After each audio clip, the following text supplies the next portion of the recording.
I think I figured out how to get a MIDI multi working with the Montage M, 7 in this case, with the Akai MPC 4000.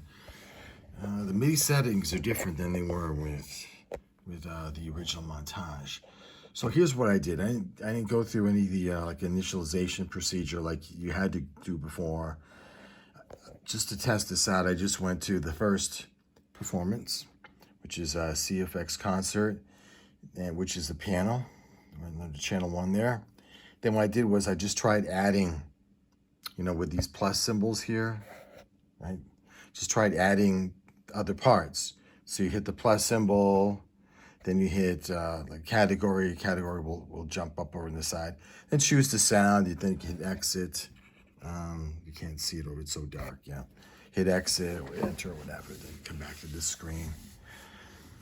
Okay, I tried that. Now, what you have to do is you have to make sure that this keyboard symbol here, see it's lit up here for the first one and now lit up for the others. Make sure those are off, believe it or not. And then if you want to, unlike with the original Montage, you can set different channels for each of the, here we have 5 parts, but for each of the 16 maximum parts of the performance. Okay, how do you do that? So you push on the name. Let me try, I'll do the second one here. So the pad analog, and you have edit here, okay? Push your finger on edit, and then look over here. I'm looking through the screen. Is it zone settings? Yeah. Then it's, this can't be changed. That's the master setting MIDI IO channel. But here, you can change that to, on this little page here, this drop-down menu is 1 through 9, but there's an arrow here, down here, and then you can get, again 9, but then you get 9 through 16 off. So just going back to these choices up, what was it, 5? I don't remember what that was. Anyway, it doesn't matter. And I hit, there's an exit button over here in the dark. Exit, or enter, whatever. Trying to enter, exit, hit exit again. Okay, there we are. Okay, that was for no, I want to set this back to 2. So that was on 2. It doesn't matter to me. I don't have to have, 2 connected to 15 and 3 connected to 11. So I'm going to set this back to 2 just to make things easy for me to remember and to follow. Enter, exit. Okay, there we are. Okay, so the key is, as long as you have these keyboard light things here, see, I'm lighting them up. It's hard to do that while I look through the screen there. Bing, bing, bing, light.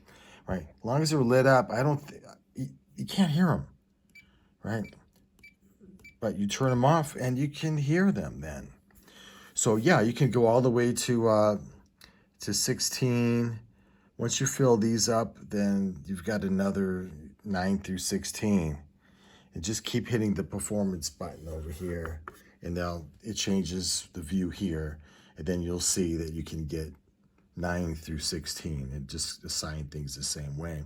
Now to save, instead of doing some weird procedure with contents or something over here in this menu, then it seems that all you have to do, I could be wrong, is I've been hitting, that's in the darkness also, store, there's a store button, and it seems to save it.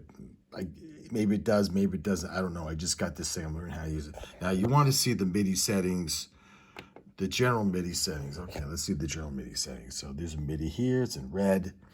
You can see I have MIDI in, out, on, set to MIDI, not USB, because I'm using the MPC, which doesn't use USB. Local control is off, so you don't get double triggering, flanging, phasing sounds for the channel playing back on the keyboard and being played twice, coming back through the keyboard also. You can see I have like a master IO, just set that, it really doesn't matter, I think, with my setup. If I have it set to 1, it's not the receive channel. The receive channel I showed you is set per per part inside the performance. You can edit it anyway for each part. MIDI sync, I don't know if I really need any of this stuff, but you can see the settings I have here. I got receive and transmit lit up. They were not, I think, lit up. Now, what else? Is there something else? Yeah. Under advanced, I'm going to show you this. Advanced. Now, under the original montage, you had to go to advanced, and there was a special, it's called multi mode. There was like mono and there was multi. I think those were the terms. You had to have it on multi, or you couldn't set up for multiple channels like what I'm doing here. You know, drum sound on channel 1, the bass sound channel 2, a string sound channel 3, piano sound channel, right?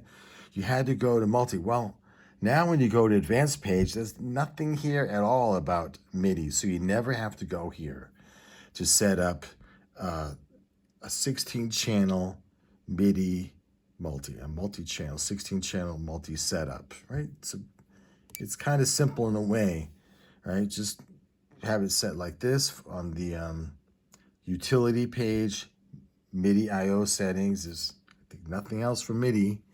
And then under your performance, and then for each separate sound, if you want to change the receiving channel, you put your finger on it. So that's lit up. See, if I push here, that's number 2 is lit up in blue. Now number 3, not lit up in blue now. It's lit up in blue. All I have to do is I have channel 3, okay. You go over here to edit, boom.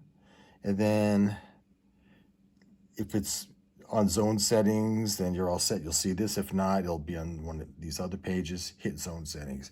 And then you'll see the transmit receive channel and set that for whatever you want, 1 through 16.